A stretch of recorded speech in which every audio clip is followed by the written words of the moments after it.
حضرت سیدنا عمر رضی اللہ تعالی عنہ جلیل القدر ہستی ہیں جنہیں حضور علیہ السلام نے اللہ سے مانگ کے دیا۔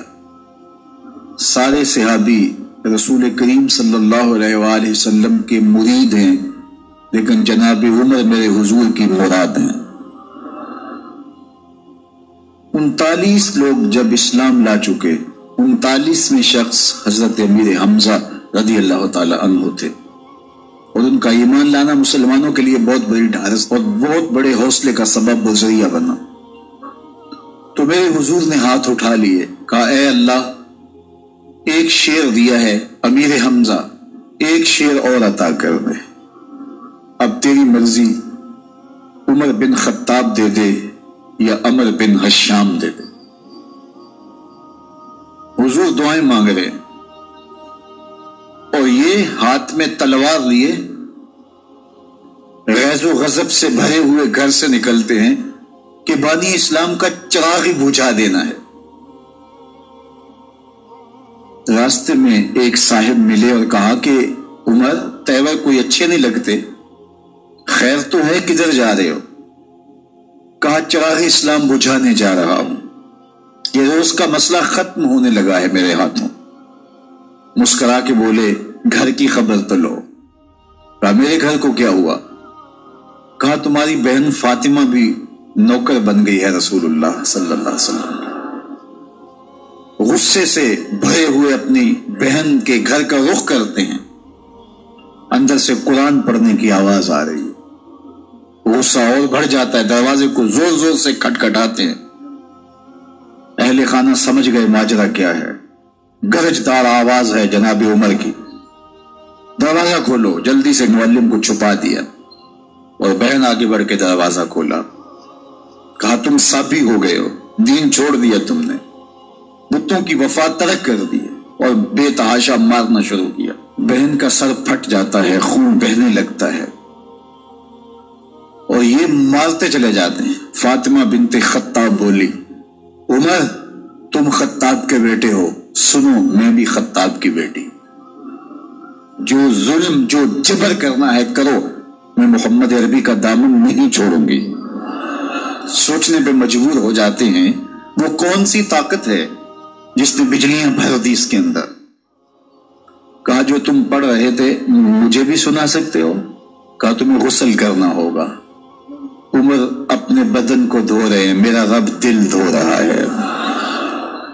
اتنے میں معلم بھی قرآن لے کر آ جاتے ہیں اور قرآن کی تلاوت ہونے لگتی ہے۔ طٰہٰ ما انزلنا علیک القرآن لتشقیٰ، 14ویں رات کے محبوب چاند، ہم نے قرآن اس لیے نازل تو نہیں کیا تھا کہ تم مشقت میں پڑ جاؤ۔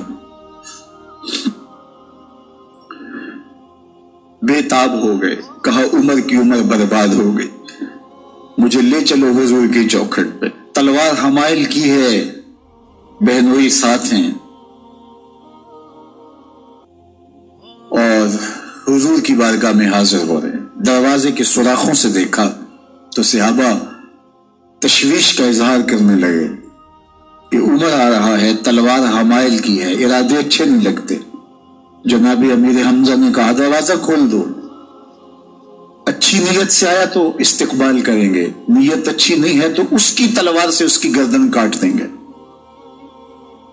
حضور کے سامنے جا کے بیٹھ گئے، گلے میں کپڑا ڈالا تو حضور نے پکڑ کے کہا عمر ابھی وقت نہیں آیا کہ تم اسلام لے آؤ۔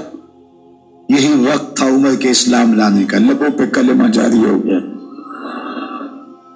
اللہ اکبر کی صدا اس زور سے گونجی کہ مکے کی گلیاں گونجنے لگیں۔ اسلام لانے کے بعد حضور سے پوچھتے ہیں حضور کیا ہم حق پر نہیں ہیں؟ فرمایا ہم حق پر ہیں۔ اللہ کا دین سچا نہیں ہے؟ کہا اللہ کا دین سچا ہے۔ آپ اللہ کے سچے نبی نہیں ہیں؟ فرمایا میں اللہ کا سچا نبی ہوں۔ تو کہا پھر ہم چھپ کے عبادت کیوں کریں؟ اب مسلمانوں کی 2 صفیں بنتی ہیں، ایک صف کی قیادت امیر حمزہ کرتے ہیں، دوسری صف کے آگے آگے عمر بن خطاب چلتے ہیں اور حضور درمیان میں ہیں، اور یہ ملکوتی قافلہ سین حرم میں آ کے اعلانیہ عبادت کرتا ہے۔ حضرت عبداللہ ابن مسعود رضی اللہ تعالیٰ عنہ فرماتے ہیں عمر کا اسلام لانا اسلام کے لیے عزت کا سبب بنا، اسلام کے وقار کی علامت بن گیا۔ ایک ایک کے دروازے پہ جا کے دروازہ کھٹکھٹا کے کہتے ہیں، وہ تو اور خبر سننے کے لیے بے چین تھے کہ یہ بانی اسلام کی زندگی کا چراغ بجھانے گیا تھا، کوئی خبر لایا ہوگا۔ وہ کہتے ہیں آؤ عمر کدھر آئے ہو؟ کہا تمہیں بتانے آیا ہوں، کمزوروں سے پنجہ آزمائی کرتے رہے ہو، آؤ میرے سے بات کرو، میں محمد عربی کا نوکر بن گیا ہوں۔ اللہ اکبر۔ میرے حضور نے فرمایا جب اچھے لوگوں کا ذکر کرو تو میرے عمر کا ذکر بھی کیا کرو۔ میرے عمر کی زبان پر حق بولتا ہے، سچ بولتا ہے۔ ان الشیطان یفر من ظل عمر، عمر کے سائے کو دیکھ کے شیطان بھاگتا ہے۔ اللہ اکبر۔ اسلام لائے تو زندگی کی ایک ایک سانس اسلام کے لیے وقف کر دی، حضور کا پہرا دیا، حضور کی ناموس کا پہرا دیا، حضور کی شریعت کا پہرا دیا۔ اسلامی فتوحات پھیلی تو پھیلتی ہی چلی گئیں، کبھی مصر فتح ہو رہا ہے، کبھی ایران فتح ہو رہا ہے، آرمینیا تک مسلمانوں کی افواج پہنچتی ہیں۔ 22 لاکھ مربع میل پر حضرت عمر رضی اللہ تعالیٰ عنہ کی سلطنت پھیل جاتی ہے۔